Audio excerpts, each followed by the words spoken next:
Hey, now I have really been not wanting to cover this topic, and I'm going to say we're not going to be talking really about Kate Middleton here, so stick with me until I get to the point. But we need to start off just by bringing her on and reminding everybody that a few weeks ago we saw, or a week or two ago, we saw this image appearing in all the various mainstream headlines. Kate Middleton spotted for the first time after surgery, and wild conspiracy theories in new photos. And the photo appeared, which didn't look very much like her. And of course, lots of people were saying that this wasn't her on social media. Then, of course, we had the whole furore over the photograph that she allegedly took of herself, or at least the prince took of her and her children. And this turned out to be photoshopped and was removed by all the various agencies. And of course, this absolutely inflamed the discussion online and so on. And then a couple of days ago, we saw a video clip appearing in The Sun, apparently claimed to be showing her, Princess Kate, seen on video for the first time since surgery, looking happy and relaxed on shopping trip with William. And most people seem to be in agreement that this doesn't look anything like her, and they are absolutely disputing that it is her. Now, what has the result of all this been? Because at each stage along the line of this, bearing in mind that there's been mainstream media that has been pushing this narrative, what has happened is that it has inflamed social media, particularly Twitter and TikTok, absolutely inflamed them with huge amounts of discussion about it and so on, and all kinds of claims of it not being her and all this kind of thing. Now, I'm not going to comment on that. I'm interested here on what the mainstream media has done. And of course, as you would expect, the lovely Marianna Spring turfs up to the BBC this morning, or last night actually was when they originally published it, how Kate's body double conspiracy theory spread on social media. And, you know, this whole issue of whether the person in that photograph is Kate Middleton or not is very interesting, because let's just look at a little bit of the text from this article, because Marianna Spring says, I messaged dozens of TikTokers posting these videos throughout the world, many of whom were zooming in and analysing the Princess of Wales' facial features and comparing them with those in pictures of the lookalike. You'll note that it's not in pictures of the alleged lookalike or the claimed lookalike. It is definitive, the pictures of the lookalike. So is this just bad journalism by Marianna Spring, or has she let something slip here? I'm not clear. But anyway, let's go on with it, because the next thing that we need to mention, of course, is that the BBC has been absolutely driving the narrative that what's going on with Kate Middleton at the moment is very similar to what happened with Princess Diana. And of course, the press and the media very much vilified for what happened with Princess Diana, but now it's social media that's being vilified for what's happening with Kate Middleton. And so they had Diana's brother, Earl Spencer, on with Laura Kuenssberg on Sunday.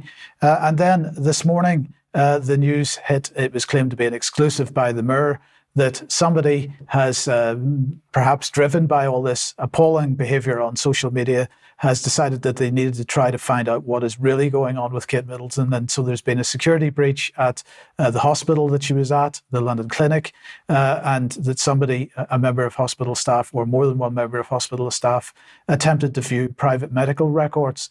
So what's this all about? Well, of course, what it is actually all about is censorship. And so, for example, we had this from the Joint Committee on National Security, talking about Ofcom, the Electoral Commission, this whole narrative of defending democracy, which is running in parallel at the same time as the UK approaches a general election, and how social media is such an appalling thing, an appalling risk for democracy at the moment, and so on.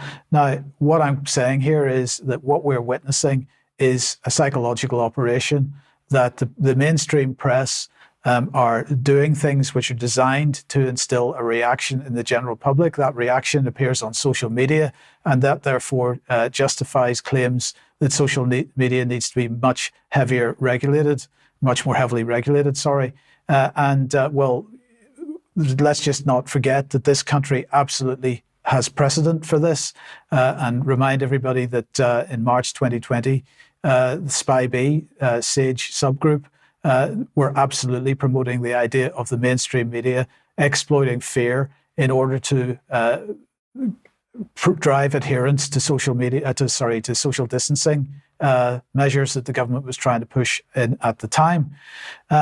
So kind of in parallel with that then, a couple of weeks ago, we had this article from Politico. US tech giants refused to work with Britain's top secret military censorship board. Now, what is this top secret military censorship board that they're talking about? Well, this is the DSMA. And of course, this is the organisation that pushes forward D notices.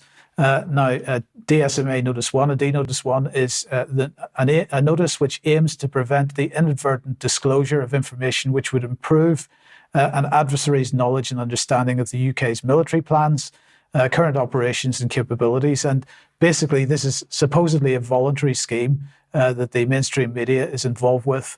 And as soon as a D notice is issued, they voluntarily choose to self-censor in order to make sure that whatever the topic was that they were going to cover isn't covered.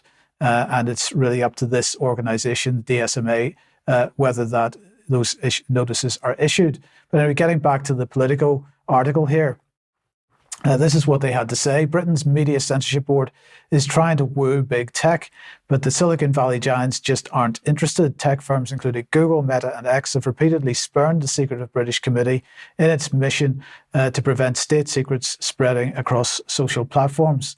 And they quote Jeffrey Dodds as saying, we've been trying to break into the so-called tech giants. He's the DSMA notice secretary and former military diplomat, as they describe it. And he said that Meta and Google were among those that had been reached out to. Now, Google has already been, as they highlight, a member of the DSMA committee, but they left following Edward Snowden's revelations, and the DSMA hasn't been able to get them back on board since. And the quote from the article says, Google felt they were unable to sit on a committee which is independent, voluntary, non-statutory, but nevertheless, they felt they couldn't sit on it because it was too linked to government. Well, I think that's absolutely true. But I think what we've got here is now a multi-pronged, real serious concerted effort to demonize everything that's happening on social media, and the rather pathetic story of Kate Middleton, which, let's face it, if she was up and about and walking at a garden centre or whatever it was the other day, she could very quickly, in a matter of 30 seconds, produce a little video saying thank you to all her friends and all the public for supporting her at this time.